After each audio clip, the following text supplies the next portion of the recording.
Hi friends, please subscribe to Amravati Media and press the bell icon for more latest updates. నిర్మోహమాటంగా Balakrishna బట్టలిప్పేసిన Andhra Jyothi RK. సాధారణంగా ఆంధ్రజ్యోతి రాధాకృష్ణ వారం వారం రాసే కొత్త పలుకుకు పాఠకులు ఎక్కువ. ఏ ఇతర పత్రికల్లోనూ కనిపించే సంపాదకీయ వ్యాసాలు చదివే వాళ్లే ఉండరు. ఉత్త నస పసలేని రాతలు. అయితే రాధాకృష్ణ వ్యాసాలకు అతిపెద్ద మైనస్ జగన్పై విషం, చంద్రబాబుపై భక్తి. సో ఏపీ రాజకీయాలకు సంబంధించిన తన అభిప్రాయాలన్నీ 1000% బయాజ్డ్. తన వ్యాసాలని చదివేవాళ్ళు అది తెలిసి చదువుతూనే ఉంటారు. ఈసారి పూర్తి భిన్నం. తను రాసిన వ్యాసం 100% కరెక్ట్, బ్యాలెన్స్డ్. ఓ జర్నలిస్ట్గా తన అనుభవం, తన పరిణితి కనిపించాయి. మామూలుగా తన వ్యాసాల్ని నిశితంగా విమర్శించే సోషల్ మీడియా యాక్టివిస్టులు సైతం ఆదివారం వ్యాసాన్ని మెచ్చుకుంటున్నారు తమ పోస్టుల్లో. కాస్త కటువుగా, పరిశ్రమంగా చెప్పాలంటే బాలకృష్ణ బట్టలిప్పేశాడు. మామూలుగా బాలకృష్ణ మీద ఏదైనా రాయడానికి చాలామంది సంకోచిస్తూ ఉంటారు. కానీ ఆ క్యాంపు మనిషి అయ్యుండి రాధాకృష్ణ నిర్మోహమాటంగా, నిస్సంకోచంగా కడిగేశాడు. తన వ్యాసంలోని కొన్ని వాక్యాలు ఇలా: తెలుగుదేశం సభ్యుడు నందమూరి బాలకృష్ణ అన్న మాటలను కాదు, నిండు సభలో ఆయన ప్రవర్తించిన తీరును తప్పు పట్టాలి. బాలకృష్ణ శాసనసభకు ఎన్నికవడం ఇది మొదటిసారి కాదు, 3వ పర్యాయం.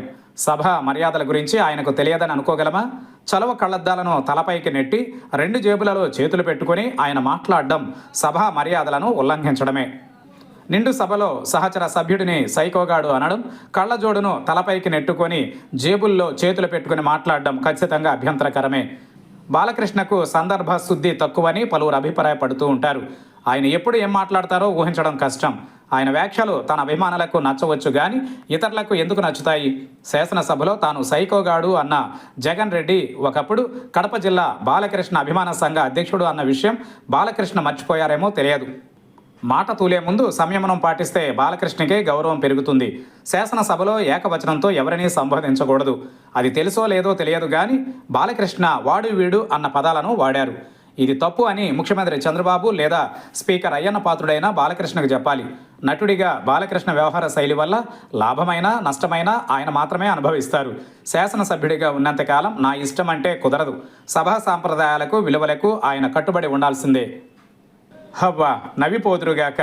ఈ ఎపిసోడ్లో ముఖ్యమంత్రి చంద్రబాబు పరిస్థితి చూస్తే జాలేస్తుంది. కరవమంటే కప్పకు కోపం, విడవమంటే పాముకు కోపం అన్నట్టుగా ఆయన నలిగిపోతున్నారు అని చంద్రబాబును చూసి కూడా జాలిపడ్డారు రాధాకృష్ణ. బాలకృష్ణ వల్ల తలెత్తిన వివాదం రాజుకోకుండా ఉండేందుకు జ్వరంతో బాధపడుతున్న పవన్ కళ్యాణ్ ఇంటికి పరామర్శ పేరుతో చంద్రబాబు వెళ్లి గంటకు పైగా గడిపారని ప్రచారంలో ఉంది. కాగా ఆయన చిరంజీవికి కూడా ఫోన్ చేసి సముదాయించి ఉంటారన్న ప్రచారం కూడా జరుగుతోంది అని బాలకృష్ణ మాటలతో చంద్రబాబు ఎలా ఇబ్బంది పడ్డాడో చెప్పుకొచ్చాడు ఆర్కే. ఏపీ రాజకీయాలలో కమ్మ, రెడ్డి, కాపు కుల జాఢ్యం ఎలా ప్రబలిందో ఘాటుగానే రాశాడు. నిజమే, కేవలం వాళ్ళ కులస్తులు ఓట్లేస్తేనే గెలుస్తారా? ఈ కుల రాజకీయ నేతలు టీడీపీ కమ్మ పార్టీ, వైసీపీ రెడ్ల పార్టీ, జనసేన కాపు పార్టీ అని చిన్న పిల్లాడిని అడిగినా చెప్పేనంతగా కులం రాజకీయం కలగలిసిపోయి దానికి ఫ్యానిజం తోడై ఏపీ రాజకీయాలు నిజంగానే కంపు కొడుతున్నాయి. ఓ కొత్త విషయం తెలిసింది. బాలకృష్ణను మాత్రమే కాదు, ప్రస్తుతం కాంగ్రెస్లో ఉన్న మాజీ ఎంపీ కె కేశవరావు కుమారుడు కాల్పులకు తెగబడిన సందర్భంలో కూడా రాజశేఖర్ రెడ్డి రక్షించారు. నేరం చేశారని తెలిసి కూడా వదిలేయడం మంచిదా కాదా అన్నది వేరే విషయం.